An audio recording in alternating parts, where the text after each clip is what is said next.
బడివైపు ఒక అడుగు పిల్లల బంగారు భవిష్యత్తు కోసం వెయ్యలేరా అని సగటు పేరెంట్ ని అడుగుతోంది కూటమి ప్రభుత్వం. రేపటి పౌరుల్ని తీర్చిదిద్దే పాఠశాలల్లో అసలేం జరుగుతోంది? మన పిల్లలు పెరగాల్సిన రీతిలోనే పెరుగుతున్నారా? వాళ్ళకి విద్యాబుద్ధులు చెప్పాల్సిన టీచర్లతో మాట కలపాల్సిన అవసరం ఉందా లేదా అని ప్రశ్నిస్తోంది. ఆ దిశగా కదలిక తీసుకొచ్చింది. తామే ముందుండి తల్లిదండ్రుల్ని బడిబాట పట్టించారు సీఎం అండ్ డిప్యూటీ సీఎం. ఏపీలో మెగా పేరెంట్ టీచర్ మీట్, పిల్లలతో కలిసి తల్లిదండ్రుల బడిబాట. 45,000కు పైగా స్కూళ్లలో జాతర. రాష్ట్ర వ్యాప్తంగా ఒకే రోజున తల్లిదండ్రులు ఉపాధ్యాయుల మెగా సమావేశాన్ని నిర్వహించి మరో అరుదైన ఫీట్ ను సక్సెస్ చేసుకుంది కూటమి సర్కార్. ఏపీ లాంటి పెద్ద రాష్ట్రాల్లో ఇంతటి భారీ స్థాయిలో పేరెంట్ టీచర్స్ మీట్ జరగడం ఇదే తొలిసారి. బడివైపు ఒక అడుగు అనే పిలుపుతో 45,094 ప్రభుత్వ ఎయిడెడ్ పాఠశాలల్లో జరిగిన మెగా పీటీఎం ప్రోగ్రాం మహా జాతరను తలపించింది. బైక్ సర్వీస్ సెంటర్ బిజినెస్ చేస్తూ 6 లక్షలు సంపాదిస్తున్నారు అబ్దుల్ గారు. మీరు వారి నుండి ఈ బిజినెస్ గురించి నేర్చుకోవాలా? అయితే ఫ్రీడమ్ యాప్ని డౌన్లోడ్ చేసుకోండి. బాపట్ల మున్సిపల్ హై స్కూల్లో జరిగిన మెగా పీటీఎం కార్యక్రమానికి ముఖ్యమంత్రి చంద్రబాబు, విద్యామంత్రి నారా లోకేష్ హాజరయ్యారు. పాఠశాల ప్రాంగణాన్ని పరిశీలించి విద్యార్థులతో ముచ్చటించారు. వారి ప్రోగ్రెస్ రిపోర్టుల్ని చూసి ఇవ్వాల్సిన సూచనలు ఇచ్చారు. తల్లిదండ్రులు, పూర్వ విద్యార్థుల నుంచి సలహాలు విన్నారు. అందుకనే ఈరోజు లోకేష్ గారి ఆధ్వర్యంలో ఫస్ట్ టైం దేశంలోనే మెగా పెద్ద ఎత్తున తల్లిదండ్రుల సమావేశం పెట్టాడు.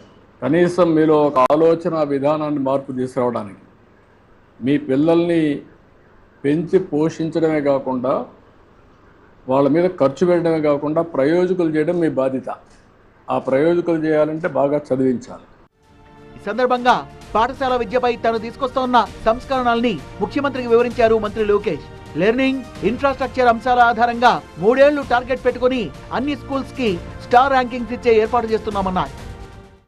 సో దాన్ని బట్టి ఎక్కడైతే 1 స్టార్ 2 స్టార్స్ ఉన్నాయో అక్కడ ఫోకస్ ముందలు పెట్టి ఈ సంవత్సరం అంతా అప్గ్రేడ్ చేసి మీరు ఏం చేయాలంటే ఒక లెవెల్ వరకు తీసుకెళ్ళి ఆ కార్పొరేషన్ ద్వారా ఎంత అవసరమైతే బారో చేసి అల్యూమినా స్ట్రెంగ్తన్ చేసి వాళ్ళు కూడా ఫ్లో బ్యాక్ చేసి ఆ డబ్బులు ఆ స్కూల్ కార్పస్ కింద పెట్టి కంటిన్యూగా ఇన్ఫ్రాస్ట్రక్చర్, సాఫ్ట్ స్కిల్స్కి ఉపయోగించుకుంటూ వెళ్తూ ఉంటాం.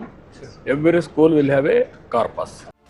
క్లాస్ రూమ్ సెషన్ ముగిశాక చంద్రబాబు, లోకేష్ ఇద్దరు విద్యార్థులు, తల్లిదండ్రులతో కలిసి సహపంక్తి భోజనం చేశారు. ఇందుకోసం 23 ఫుడ్ కోర్టులు ఏర్పాటయ్యాయి. తర్వాత రిక్రియేషన్ ప్రోగ్రామ్స్ జరిగాయి. తండ్రి కొడుకులిద్దరూ తాడులాగే ఆట ఆడి బలాబలాల్ని చాటుకుని చూపరుల్ని ఆకట్టుకున్నారు.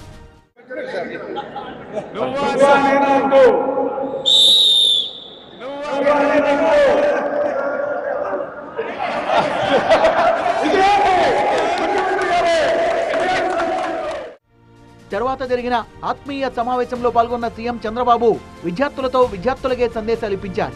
గంజాయిని యథేచ్ఛగా సాగు చేస్తున్నారని, ఫలితంగా విద్యార్థి వయసు నుంచే యువత మత్తుకు బానిసలుగా మారుతున్నారని ఆవేదన వ్యక్తం చేశారు. స్కూల్స్ నుంచే డ్రగ్స్ ని కట్టడి చేసే ఉద్యమం మొదలవ్వాలన్నారు. అందుకోసమే ఈగల్ వ్యవస్థను తీసుకొచ్చిన విషయాన్ని గుర్తు చేశారు. ఎవరైనా డ్రగ్ గంజాయి పండించినా, డ్రగ్ వ్యాపారం చేసినా, డిస్ట్రిబ్యూషన్ చేసినా, కన్జ్యూమ్ చేసినా మెర్సిలెస్గా యాక్ట్ చేస్తాం. అది కంట్రోల్ చేయకపోతే మాత్రం ఇదవుతుంది. ఇక్కడ స్కూల్స్ నుంచే ఈ ఉద్యమం ప్రారంభం కావాల్సిన అవసరం ఉంది.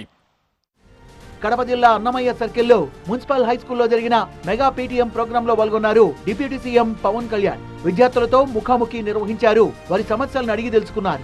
మాదక ద్రవ్యాల వల్ల కలిగే నష్టాలపై అవగాహన కలిగించే డ్రగ్స్ వద్దు బ్రో క్యాంపెయిన్ పోస్టర్ రిలీజ్ చేశారు. హీరోయిజాన్ని సినిమాల్లోనే కాదు మీ స్కూల్ టీచర్లలో కూడా చూసుకోవచ్చని విద్యార్థులకు హితవు పలికారు.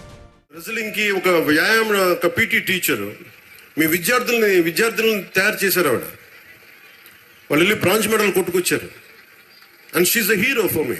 హీరోలు అంటే మీరు కేవలం సినిమాల్లో మీరే కదా madam, you are a hero.